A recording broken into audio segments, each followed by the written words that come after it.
Hello everybody, I am Jerry Ross, the GeneaVlogger, and on today's vlog, I'll be discussing identifying people in the 1903 film Immigrants arriving at Ellis Island.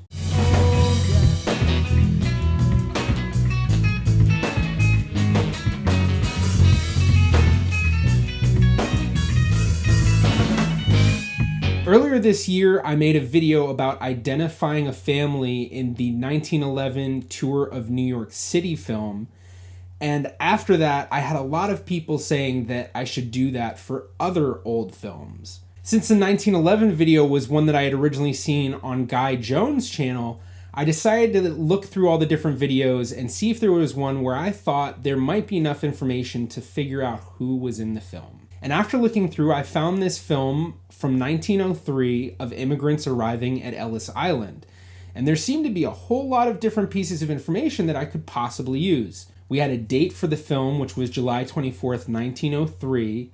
We knew that it was specifically at Ellis Island in New York City. And we even had the name of the boat that they were coming in on. Now, when I did look into the name of the boat, it turned out that that was insignificant because that was just a ferry company basically, and that wasn't going to help me really with the name of the ship. But even with the other information, I figured, could I actually identify some of the people in this film? So the first step was to identify the ships which arrived on July 24th, 1903, since that's the date of the film. But luckily for me, I decided to look through the comment section after viewing the film and looking into it a bit.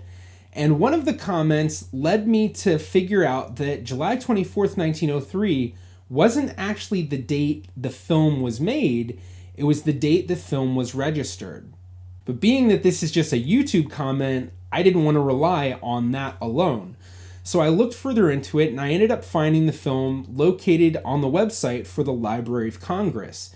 And right there it showed that July 24th, 1903 was the day it was registered, but the day that it was filmed was actually July 9th, 1903.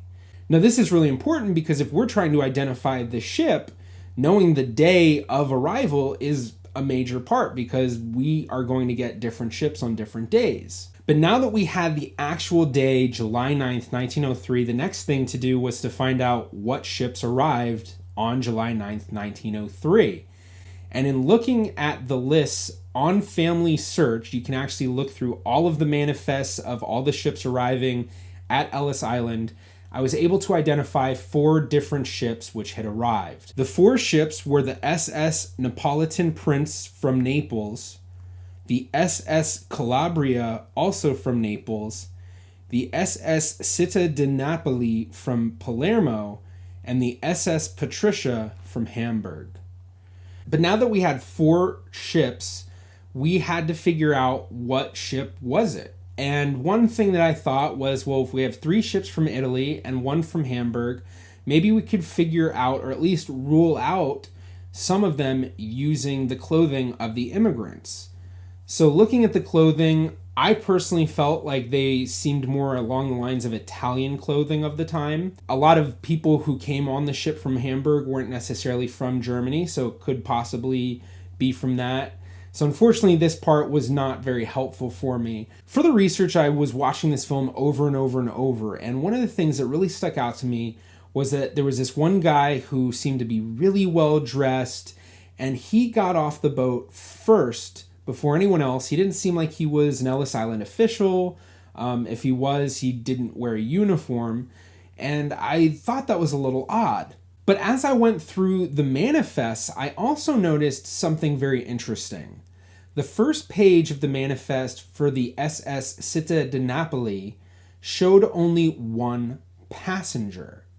And I wondered, could that one passenger be that well-to-do man who got off early? The lone passenger on that one page was Giuseppe Ricci, a 32-year-old doctor from Italy, and it described him as being employed by the Italian government. Now, for me, this made a lot of sense. It made sense why he would be getting off first.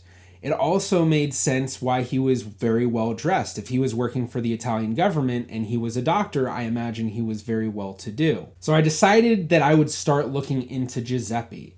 And I found some information, mostly other manifests of him arriving.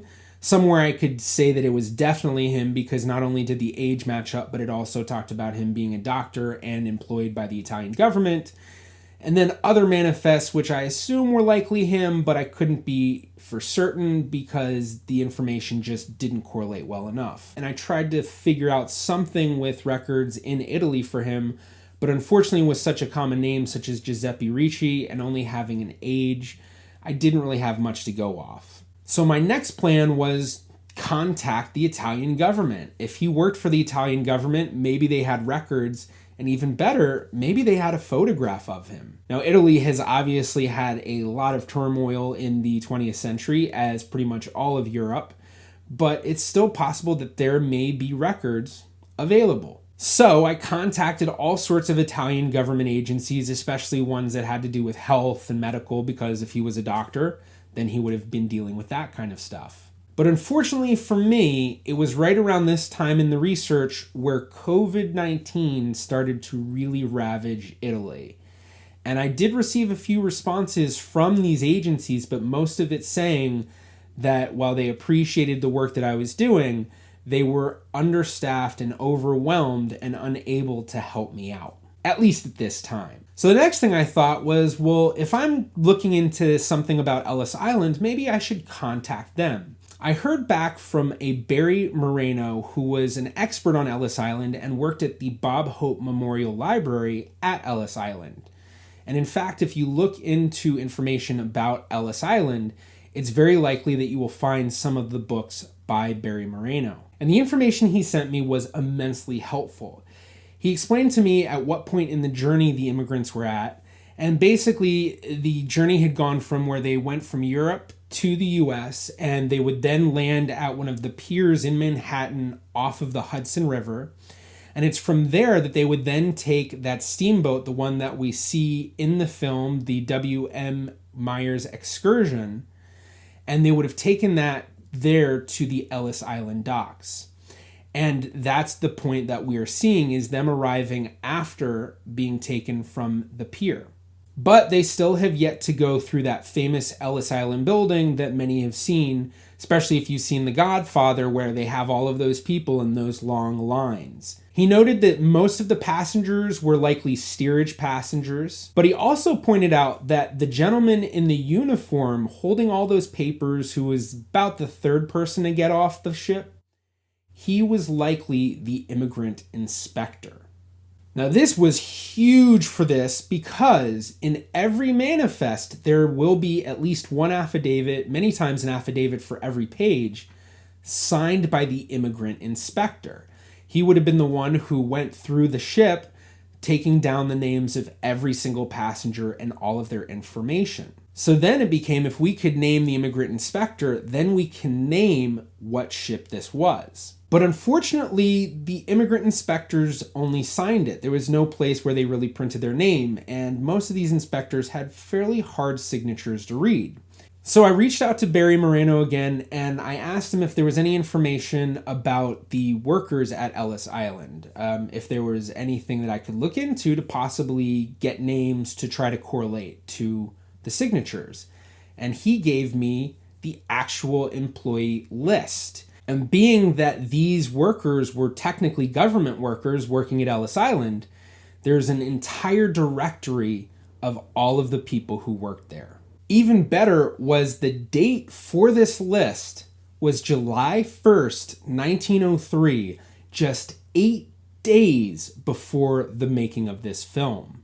So this made it very likely that all of the people in the directory were still working at Ellis Island when this film was shot. So I went through the manifests, checked the signatures, checked it against the personnel list, which showed all of the immigrant inspectors, and I was able to identify each of the immigrant inspectors from each ship that landed on that day. For the SS Neapolitan Prince from Naples, it was Eugene W. Willard. For the SS Calabria from Naples, it was F.H. Ainsworth. For the SS Città di Napoli from Palermo, it was Clarence Arthur Thomas. And for the SS Patricia from Hamburg, it was Cruzette Vance. So now that I had the names of each immigrant inspector, My next step was to find photos of them, and to do that, I did genealogy research, and I was hoping to find family members who might have those photos. In that research, I was able to get photographs of 3 of the 4 inspectors. The only one I was not able to obtain was Eugene Willard. For F.H. Ainsworth, who turned out to be Frank Harrison Ainsworth, I found a great photograph of him, which was a little bit later in life, but even better was it was part of a document that included his signature. So we were able to take that signature and compare it to the ones from the affidavit from the manifest, and it was a quick matchup. It was definitely him. For Clarence Arthur Thomas, he came from a family which had a lot of history in an area of New York. And there was a lot of information about his family, and there was a photograph of him which was supplied by one of his family members. For Cruzette Vance, I found a photograph of him on Ancestry provided by a family member. In looking at the photographs of the 3 men, I felt that Frank Harrison Ainsworth looked most like our immigrant inspector. It was very possible that Clarence Arthur Thomas could also be the immigrant inspector, but I felt that Frank Harrison Ainsworth's face shape was much more in line with what we see of the inspector. Now, when the inspector comes down the gangplank, there is also an old woman who walks in front of him, and then you see him grab her by the arm. And my hope was that I might be able to find her listed as the first person on the list of detainees of alien passengers, which is a list that often comes with every single manifest. It's those that were detained for whatever reason. But in looking at the list, the woman who was listed as the first in the detained passengers was way too young, in my opinion, to have been this old woman. Now, this has been extremely difficult to research, and it's taken a lot of energy, and there have been a lot of dead ends that I didn't even talk about in this video. But this research is something that I will continue with, but I am also opening it to others to help me out with. I will be putting on my Patreon links to the personnel lists of Ellis Island, links to the manifests, as well as links to other information that will be helpful in solving this case. So if you would like to be a part of this research and help identify people in this film, be sure to join my Patreon to get in the know. Now, you don't have to be a patron of mine to help me with the research, but I will be posting updates about this research on my Patreon. So if you want to be in the know of the latest information coming in and getting the links to help in that research, then be sure to join my Patreon. Now, there are a few other things I've been thinking of doing for this research, and one thing that I recently learned about in a conference that I think will be very helpful is using facial recognition software. Thank you so much for checking out this video. If you enjoyed, please be sure to give it a thumbs up. You can also click right about here if you'd like to subscribe. It's completely free to do so. You can also follow me on Facebook, Twitter, or Instagram at GeneaVlogger, and be sure to check out my merch at Teespring, which I'll be linking down below. I'm the GeneaVlogger. See you in my next video.